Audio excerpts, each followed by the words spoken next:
formerly known as Twitter. But what I'm asking today, what I'd really like to know is, what is your relationship with it like? Do you use it, or have you gone off it completely? 0800 731 2000. That's the number as always. Send me a voice note, please. I do like those. On 08000 321 333. Start the message with London, because it does seem organisations here and across the pond are very much falling out of love with X. The reason I'm talking about this is because the Guardian newspaper has announced earlier this week it's leaving X. It's leaving the social media platform altogether.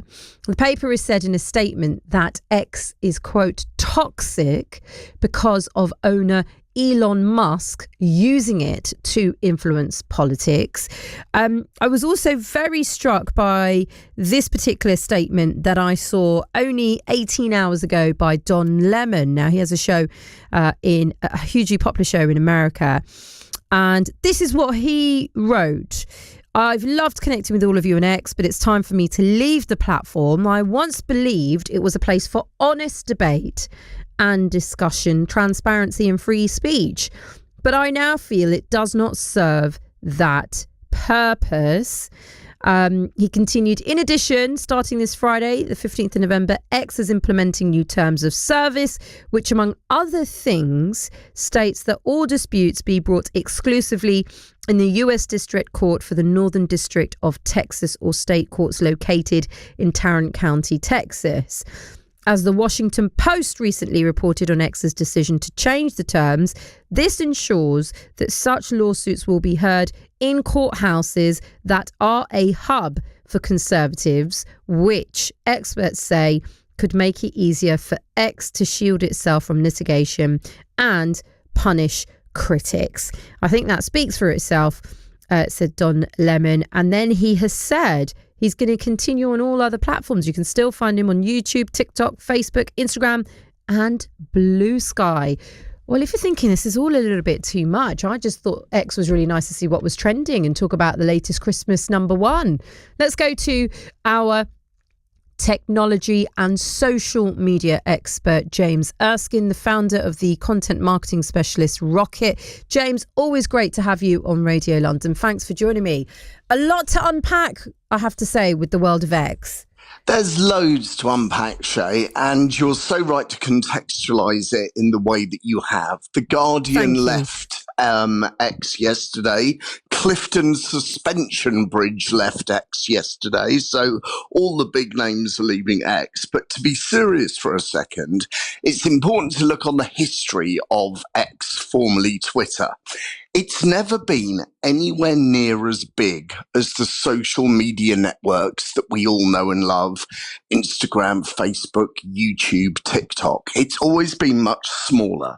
It sounds big. They've got about 586 million active users as of this year, but that's a lot smaller than the big mainstream networks. So what it's always traded on is return on influence.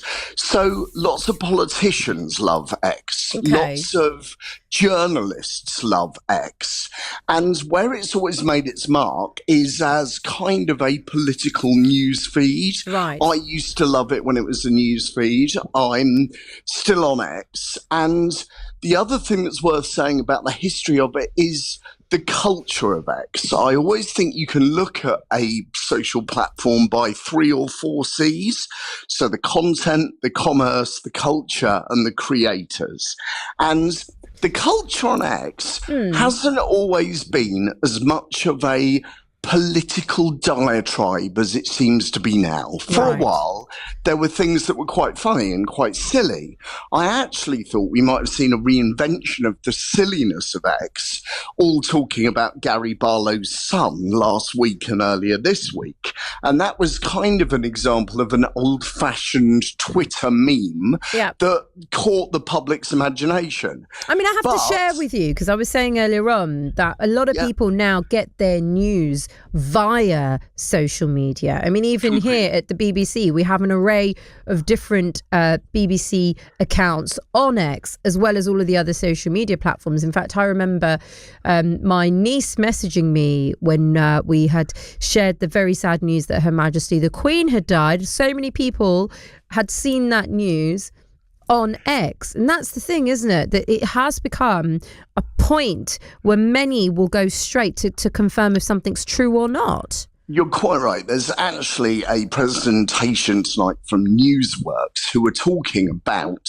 how young people get their news. And they still do get their news, but they get their news in a different way. Right. In the same way that 45 pluses still watch broadcast TV, that percentage falls massively from the 16 to 35-year-olds. So around 18% of their viewing is broadcast TV. Everything else is streaming and social. So people are getting their content from these social platforms. And that's also another point, is that X, formerly Twitter, was a platform. It never really had any editorial opinion because it was just a platform for other people's opinions. Right. So that's been a big difference since Elon Musk has taken over. Well, I'm glad you bring that to point, because I do need to give you, of course, the other side of the coin here. Now, The Guardian are a left-leaning paper, whereas Musk endorsed Trump throughout the campaign, of course. Do you think it would have perhaps been the same if Musk had endorsed Harris, maybe? It's a really good point. Look, The Guardian have effectively said they can no longer rely on X to be neutral, and they can no longer take X away from the spread of disinformation, which lots of people are claiming is happening. It does, in full disclosure, have a community notice feature